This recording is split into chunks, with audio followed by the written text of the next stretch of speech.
This video is brought to you by Ridge Wallet, a slim front pocket wallet available in carbon fiber and titanium. With more than 250,000 sold, a lifetime guarantee and free shipping, get 10% off with the code GOLDFISH at ridgewallet.com. Hello everyone, it's Seth, probably better known as Saffron Olive, and it's time for another Instant Deck Tech. So as you know, Monday means it's Modern Monday here in Instant Deck Tech land, but we actually have something a little different this week. Dominaria just released this past weekend, which means it's Dominaria week, so every single Deck Tech this week gonna be showing off new Dominaria cards in Modern, in Standard, and we are kicking things off in Modern today for Modern Monday with a deck I'm calling Mox and Taxes, kind of a new Death and Taxes deck, coming to us from Todd Stevens, probably better known or lesser known as the Gunslingers on Magic Online. Took it to a 5-0 finish in a competitive league, so congrats to Todd on a super cool deck. A quick reminder before we break down Mox and Taxes for Modern. If you enjoy this deck and you'll want to see it made into videos, take a minute, click the like button, the subscribe button, leave a comment, anything you can do to support your deck, because whichever deck is most popular gets a shot at being made into videos next week. So Mox and Taxes is all about the Mox Amber. This is kind of the key card, the namesake card in the deck, and while this card has been a bit maligned as not being as powerful as its Mox relatives, in the right deck it can do some really crazy things. So basically 0 mana adds a mana, however, you gotta have a legendary creature or planeswalker to get it running and making mana. So how do we go about turning on this Mox Amber and making it powerful? While the most explosive starts in our Mox and Taxes deck come from Isamaru, Hound of Konda, and Kytheon, Hero of Akros, two 1 mana white legendary creatures, and you'll probably see where this is going. If we have a hand that has a white source of some kind, like a plains, one of our legendary white creatures like Isamaru, we can play the Isamaru, play the Mox Amber, and immediately play another 1-drop, so the Kytheon,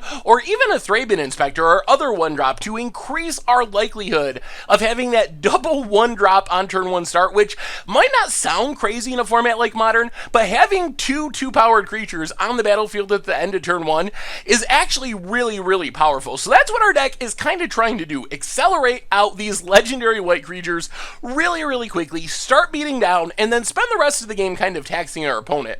But the legends don't stop with our 1-drops. We have some more legends throughout the deck, and remember, when we have that 1-drop legend plus Mox Amber start, we can untap on turn 2 and start playing 3-drops. So it's a crazy amount of ramp for a mono white deck. So we have Thalia, Guardian of Thraben, and also Thalia, Heretic Cathar, which are two of our best taxing cards. Thalia, Guardian of Thraben just makes non-creature spells cost 1 more to cast. Our deck only has Path to Exile and Mox Amber, which are not expensive, not many spells in a total sense, so it's gonna hurt our opponent most likely more than it hurts us, making it hard for our opponent to cast their cantrips or counter spells or removal spells. So a great 2-drop. Thalia and Brimaz are especially scary when they come down on turn 2. Thalia taxing non-basic lands, making it hard for our opponent to play blockers, Tarmogoyfs and Death Shadows and Gurmag Anglers, because they're going to enter tap, which means we get in another big swing with all of our aggressive creatures. And Brimaz is not that heavily played, but it is super powerful, especially on turn 2, making a bunch of cat soldier tokens over the course of several turns, being a big body that dodges lightning bolt, has vigilance so it can do the offense-defense thing. So really powerful legends when we accelerate into them.